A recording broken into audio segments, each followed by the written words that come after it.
Hey everyone, I'm Amy, and I'm going to share my story with you. No hiding anything. It all started when my mom passed away when I was born.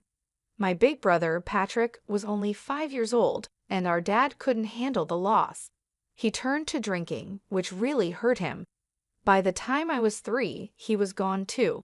I don't remember any of this, but Patrick told me everything. Thankfully, our grandma stepped in to take care of us.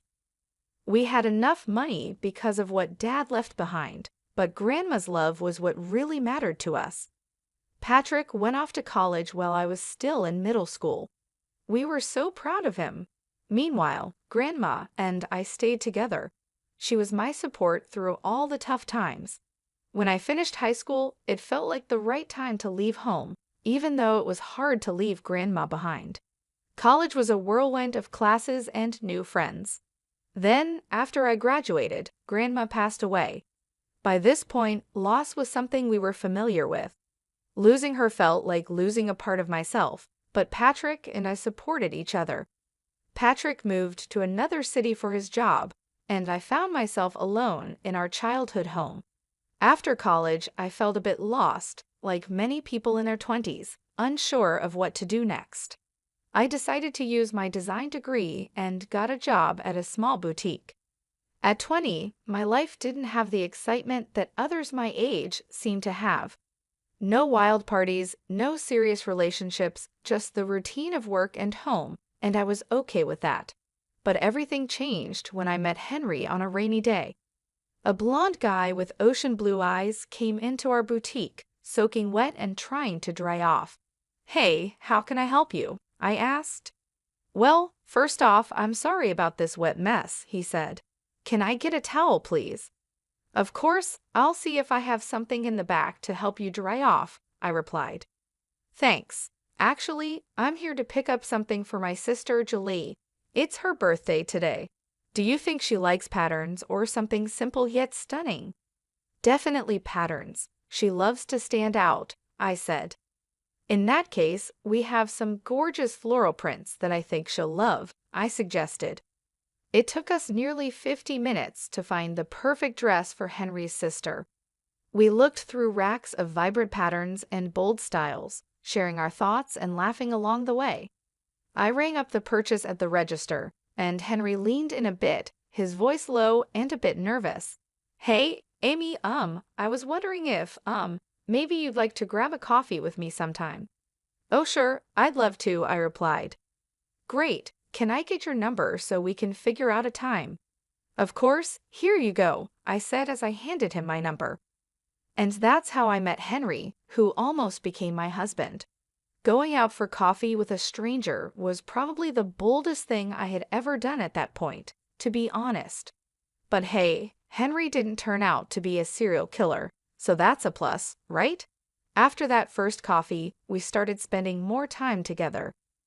We got to know each other better, and I found out that we had a lot in common. Henry's life story was kind of like mine. He lost his mom when he was young, just like I did. His dad raised him and his sister, Julie, all by himself.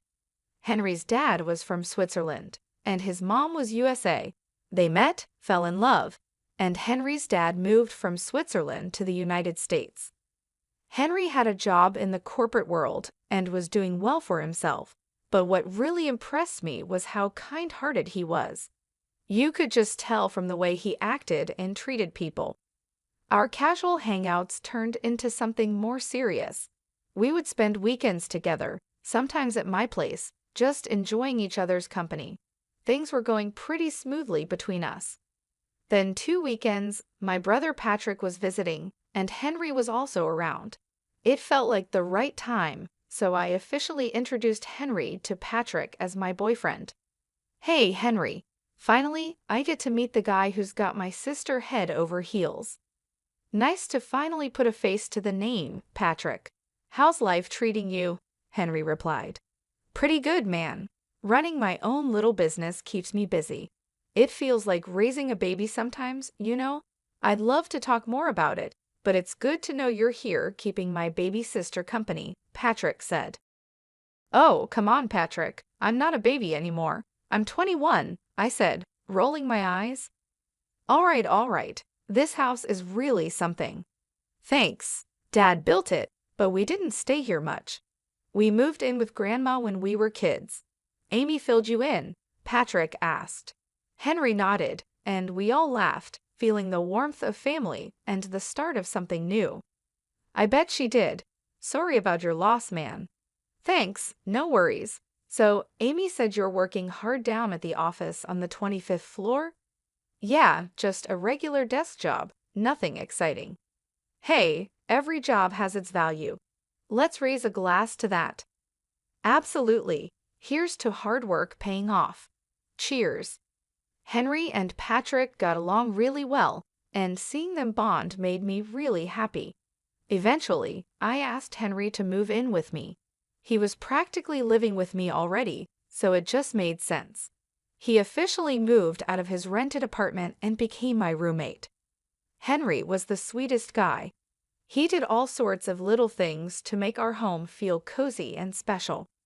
For example, he would surprise me with breakfast in bed on lazy Sunday mornings, making my favorite pancakes with extra syrup just the way I liked them. He also left little love notes around the house for me to find. Sometimes I'd come home from work and find a cute message tucked into my bag or stuck to the fridge. It always made me smile and feel so loved. It wasn't just the big gestures that made Henry special, it was the little things too. He would always hold my hand when we were out walking or give me a warm hug when I was feeling down. He was always there for me, through the good times and the bad, and I couldn't imagine my life without him. We had been together for 3 years. Time sure flies by. Then the day came when I finally got to meet Julie face to face. She had flown in from Switzerland and was planning to stay here for a while. We had spoken on the phone before, but she didn't seem very friendly during those calls. But hey, phone conversations can be awkward. She wanted to meet Henry, so I made sure to be prepared. Henry assured me that Julie was much nicer in person and told me not to worry. When Julie arrived, I tried to stay calm and greeted her with a friendly smile. She started speaking to Henry in Romansh, and I must have looked completely lost. Henry noticed and said, "Julie, remember Amy's here too. She doesn't speak any Romansh." "Oh my gosh, I'm so sorry, Amy. It's nice to finally meet you in person," Julie said, smiling. "I was just telling Henry how it took me a long time to find your house. It's beautiful, though." "No problem at all, Julie. I'm sorry I couldn't understand you earlier." "It's okay. So, Henry, you and Amy, huh? This is the longest relationship my brother has ever been in. You must be really special." Well, what can I say? She really is. That night, with Julie and Henry chatting away in Romansh, I felt completely out of place. It was like I didn't belong. That's when I decided I needed to learn Romansh to fit in better with Henry's family. I secretly started taking lessons online whenever I could, even though running the boutique kept me pretty busy. Meanwhile, Henry had a big surprise planned. He was going to propose after we had been together for more than 3 years. He felt it was time. So he took me to the beach one day where he had also invited Julie, Patrick, and a few other close friends. He even asked Patrick for his blessing and promised to take care of me forever. It was a really special moment that made me so happy. After I said yes to the proposal, we jumped right into planning our wedding. We decided to get married in just 2 months. Some people might think it's a bit soon, but we both wanted a winter wedding, so we went for it. Planning the wedding was both exciting and overwhelming. From picking the perfect venue to figuring out the guest list and all the little details in between, there was a lot to think about. But with Henry's help, I finally did it. Learning Romansh was a bit tricky. I had tried a bit of Italian in high school, but Romansh felt like a whole new challenge. Still, I was starting to get the hang of it, even though I knew I had a long way to go. I kept my Romansh lessons a secret from everyone except Patrick. "So, my little sis is finally getting married, huh?" Patrick said. "Yep, she sure is," I replied. "I wish Mom and Dad were here to see this day. They would have been so proud of you and the choices you've made. Yeah, I know they would have been, but I'm grateful you're still here, Patrick. I couldn't have done this without you. Hey, Amy, remember when I used to beat you at basketball? Oh yeah, how could I forget? I laughed. Well, look at us now. You're winning in the game of love. Just a couple more weeks, huh? Oh, by the way, how's the romance coming along? Actually, not too bad, I said with a smile. I haven't told Henry yet. I'm planning to surprise him with a speech in romance at the wedding. Look at you, going all out for love, Patrick teased. You know me, I replied with a grin. But seriously, Henry's a great guy. We've had a few talks, and I'm confident he'll take good care of you. Hey, why are you getting close to my husband behind my back? I joked. All right, I'm hanging up now. Goodbye, Patrick laughed. Fast forward to 4 days before the wedding, and I was buried in chaos, doing last-minute checks to make sure everything was perfect. Henry was right there with me, helping out. Suddenly, the doorbell rang. Henry said he'd get it and left for a moment. He came back with Julie. Hey, Julie, I didn't expect to see you here, I said, surprised. I'm here for Henry, Julie replied. Why, honey, it's 4 days before the wedding.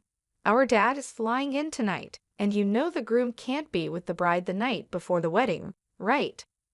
Oh, right. I almost forgot about that, Henry said, a bit flustered. I'll go pack my bag while you and Amy have some coffee. Sure thing, Julie said, smiling. Henry ran upstairs while I made coffee for Julie and me. So, Amy, I just wanted to say I'm sorry if I've seemed cold or distant. Honestly, I'm really happy you're joining our family now, Julie said. Oh no, Julie, you haven't been cold. Don't worry about it, I replied. Come on, don't be too polite. I know I can be a bit intense sometimes. It's just that I'm really protective of my brother, Julie admitted. I completely understand. My brother, Patrick, is the same way, I said, nodding. Anyway, Dad is excited to see you both too. I'm so glad he can make it. After Julie and Henry left, I was alone in the house. It was still the afternoon, so I decided to take a nap. I headed to the couch to watch my favorite show and hopefully drift off to sleep. As I was getting comfortable, I noticed that Julie had left her glasses behind. I thought about texting her, but I remembered I needed to go near her apartment to check in with the florist, so I decided to drop off the glasses myself. After a 5-hour nap, I put on some joggers, grabbed my car keys, and headed straight to the florist. I checked on the beautiful flower decorations and admired the wonderful work the florist was doing. I made my way to Julie's apartment and rang the doorbell, but it didn't work, probably because it was broken. So I tried opening the door, and it swung open easily. To my surprise, Julie and Henry were not there. Instead, I heard voices speaking Romansh coming from the balcony. By now, I had become pretty good at understanding Romansh, so I listened in on their conversation. Their accents were strong, but I managed to understand most of what they were saying. Here's what I could make out from their conversation. Finally, we have her right where we want her. The fish is in the net. Calling her a fish? That's harsh, Julie. And using her while her brother is supposedly dying is just wrong. Well, it's not certain if her brother is really dying. And even if he is, do you think all that inheritance is too much for a simple girl like Amy? She has her dad's house, her grandma's house, and her brother's business. She's not capable of running a business with half a brain. That's where I come in. You know, I always wondered why you liked her. She's just a sad, lonely orphan with a boring life. But now I see your plan. We could do great things with all that money. And remember, divorce is always an option. I had doubts about the situation, but when her brother called me to talk about his kidney issues, I became more convinced than ever. You're quite the cunning one, aren't you? Listen, Julie, this money could be a game changer for us. Our dead-end corporate jobs won't get us anywhere, but this inheritance could be our ticket to something big. I promise I'll support you if things work out the way I hope. Well, I'm not complaining anymore, Julie replied. Suddenly, Julie turned and walked into the room, her face changing to one of surprise when she saw me. "Oh my goodness, what are you doing here, Amy? We didn't expect to see you." "Henry, come inside. Amy's here to see you," she said, trying to sound cheerful. Henry walked in and shared a quick look with Julie before starting his act. "Amy, how long have you been here?" he asked, trying to sound casual. I just got here, but I really need to go. I just came to drop off your glasses, Julie," I said, feeling my heart racing. I handed Julie her glasses, but she could feel my hand shaking. She looked at me with concern. "Hey, why do you look so pale? Is everything okay? You seem like you're about to cry," she asked. "Well, the florist messed up one of the arrangements, and I think I should go back and make sure it's being fixed properly," I said, trying to find an excuse. "Oh, do you want me to come with you?" she offered. "No, your dad's coming tonight. You should stay home and help your sister Julie with dinner or something." "Are you sure?" "Yeah, I'm sure." "Okay, bye. Drive safe," Henry said. Leaving Julie's apartment building, my eyes were filled with tears. I didn't try to hide them as I walked past curious strangers on the street. All I could think about was what I had just overheard. The words kept echoing in my mind. How could Henry, the man I loved, talk about me in such a cruel way? And my brother's health, what about that? It was too much to handle. When I reached my car, the tears flowed freely. Sitting in the driver's seat, I buried my face in my hands, unable to stop crying. Even though I had a strong urge to confront Henry and Julie right then and there, I knew there was something I needed to do first. See Patrick. I was really worried about him, so I drove back home, hoping to find him there. Patrick was supposed to stay with me for the wedding, and I waited anxiously for him. After what felt like forever, Patrick finally arrived. When he saw me on the couch, crying with swollen eyes, he rushed over, clearly concerned. "Hey there, Amy, what's going on? You seem upset. Did something happen, or is it just cold feet before your big day?" he asked, trying to lighten the mood. "Patrick, enough with the jokes. I need to ask you something, and I need you to be honest with me. Are you sick?" I asked, my voice trembling. "Amy, don't worry about me. Your wedding is just around the corner, and you should be focusing on that," Patrick replied, trying to brush it off. "Patrick, please, I need to know if you're okay," I insisted. "Well, yeah, I've been dealing with some health issues lately," he finally admitted. "What kind of health issues, Patrick?" I asked, my heart sinking. "It's my kidney. The doctors say it's in bad shape," he said, looking down. "Oh no, Patrick. Is there anything they can do to fix it?" I asked, feeling a wave of fear wash over me. He looked at me and said, "They're saying I might need a kidney transplant in the future, but don't worry, they're working on it." "But the chances of finding a donor aren't great, right? This is serious, Patrick," I said, feeling the weight of the situation. "I know, Amy. It's a tough situation, but I believe things will work out somehow," Patrick said with a hopeful tone. "Why didn't you tell me about this before, Patrick? I'm your sister. I should know. I want to help you," I insisted. "No, I can't ask that of you. This is why I kept it from you. I didn't want to worry you, especially with your wedding coming up. Besides, I was hoping things would get better on their own. Who told you about this anyway? Was it Henry? But you should have told me." "We're supposed to be there for each other through everything," I said, feeling hurt. I overheard Henry talking to his sister. I wanted to talk to Henry about it to make sure he would take care of you if anything happened to me. So I did. He promised to keep it away from you, though. I'm sorry you found out like that, Amy. I should have been the one to tell you. Can we please pretend we never had this conversation and deal with it after your wedding?" he asked. "Sure, I'll put it on hold until then," I agreed, trying to stay calm. "How about we order some takeout? I have some other things to take care of." "Sure, Chinese," Patrick suggested. "Yeah, that sounds good. And then you better rest up and get some sleep," I said, trying to lighten the mood. "Are you excited?" I'm sure it's going to be a one-of-a-kind wedding. After Patrick and I finished dinner, he went off to sleep. It had been an incredibly tough day for me, with so much to process.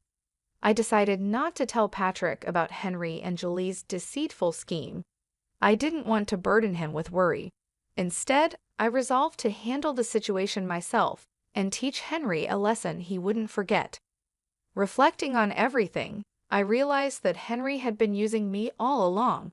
He enjoyed the benefits of free housing and meals without contributing his fair share. Sure, he'd occasionally give me small gifts, but it hardly balanced things out.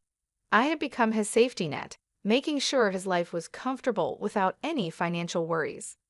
It was a bitter pill to swallow, especially considering the love I had for him. Hearing Henry talk about my brother's health like it was no big deal made me furious. How could he be so heartless? I knew then that I couldn't let him get away with it. I planned to stay calm until the wedding, then reveal who Henry really was. My plan was simple: show everyone his true nature and let them see what kind of person he really was. I wanted him to face the consequences of his actions and watch his plan fall apart right in front of him. He needed to learn that his actions had consequences, and I was determined to make sure he did. The big day finally arrived.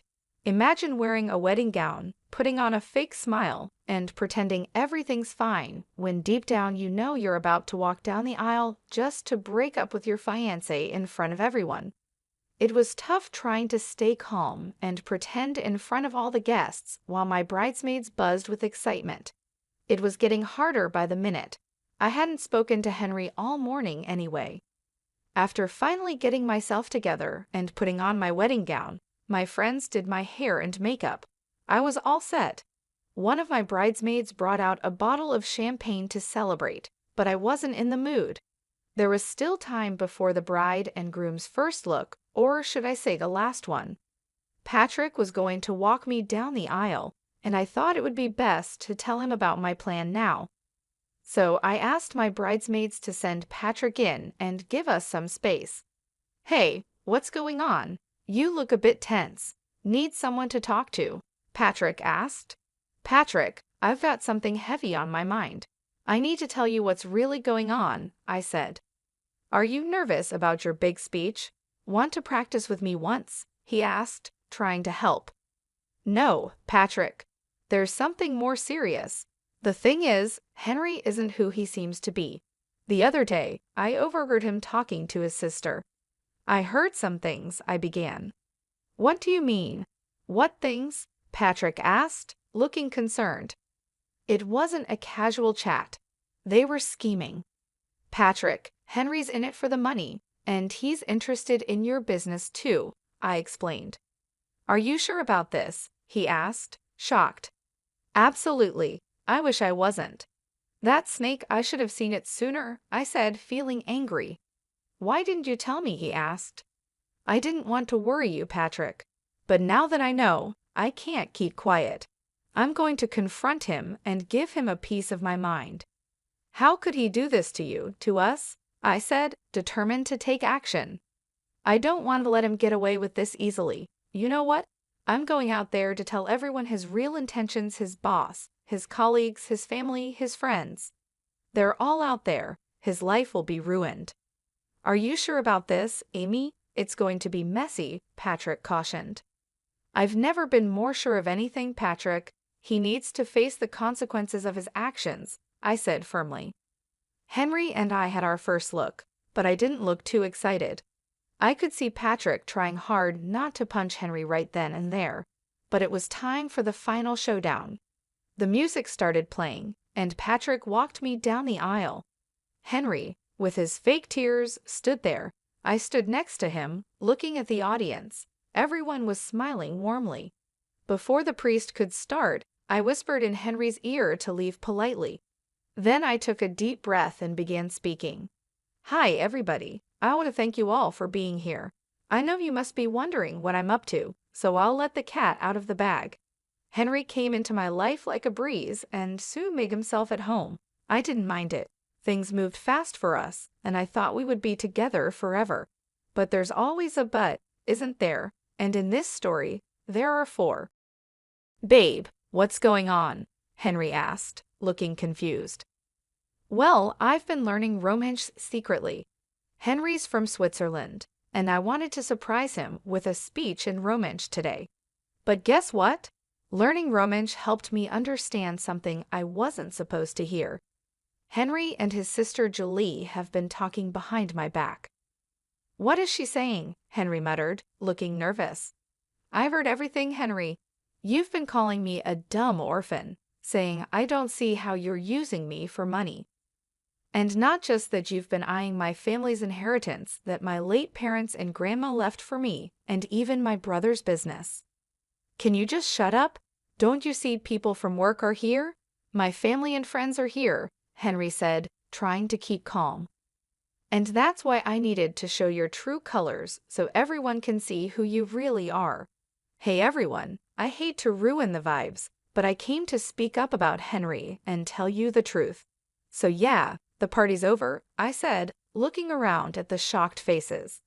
I needed a moment to gather my thoughts, so I quietly slipped away from the commotion. Henry and Julie's stunned expressions and their father's disappointed look were burned into my mind. Patrick stepped up, helping everyone to disperse and calm down. After shedding tears alone in my bridal suite for what felt like forever, a gentle knock interrupted my solitude. I hesitated before opening the door, expecting Patrick, but to my surprise, it was Henry. Do you realize what you've done? My dad's furious, and Julie is beyond angry, Henry said, clearly upset. And whose fault is that? I just told the truth, I replied. You could have talked to me privately first instead of accusing me in front of everyone. Now I don't even know if I'll have a job. My boss was already mad at me, and this might be the last straw. Where will I go? I don't even have my own place, Henry pleaded. That's the whole point, Henry. I can't believe I didn't see your true intentions sooner, I said, feeling a mix of anger and disappointment. Well, congratulations, Amy. You've ruined everything.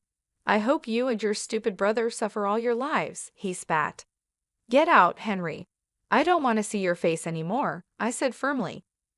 The rest of the wedding day is a blur in my memory. After finishing another bottle of wine and waiting for Patrick to see off the guests and clean up my mess, he finally drove me home. The first week after the wedding was filled with tears and support from friends and family.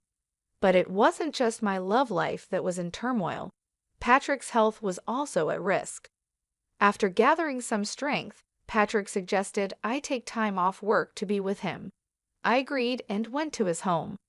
There, we met with his doctors to see if I could be a kidney donor for him. Unfortunately, I wasn't a match. Despite the heartbreak, I knew I had to be strong, especially for Patrick. He had always been there for me, and now it was my turn to support him through this tough time. It wasn't easy, but I did my best to stay composed and hopeful for the challenges ahead. And now, here we are today, 6 years later. You might be wondering how things turned out for me and Patrick. Well, let me start with Patrick. Over these 5 years, there were many ups and downs. His health got worse, and there were times when I had to drop everything to be with him. But it was all worth it when I received a call from him this morning. Hey, Patrick, is everything all right? How are you feeling? I asked. Amy, I'm ecstatic. You won't believe what just happened. I got a call from my doctors, and there's a donor. They've scheduled me for surgery next week, he said, his voice full of joy. Wow, after 5 years, you've been so strong through it all. I'll be right there with you next week. This news makes me the happiest person alive, I replied, overwhelmed with relief. I'm really glad that my brother is finally going to be okay. As for me, I decided to really focus on my career. I moved up from my job at the boutique and started styling clothes for TV commercials and media. Things have been going pretty smoothly. In terms of my love life, I've started seeing someone new. It's only been a few months, but I have a good feeling about this one. As for Henry, he's kind of disappeared from my life. The last time I heard from him was about 3 years ago when he was having a tough time. He would call me up drunk, blaming me for his problems. But I've moved on from all of that. I'm in a much better place now, both mentally and emotionally. I'd like to share a piece of advice with anyone reading this. Always try to keep good intentions in your heart. What goes around comes around, whether it's good or bad.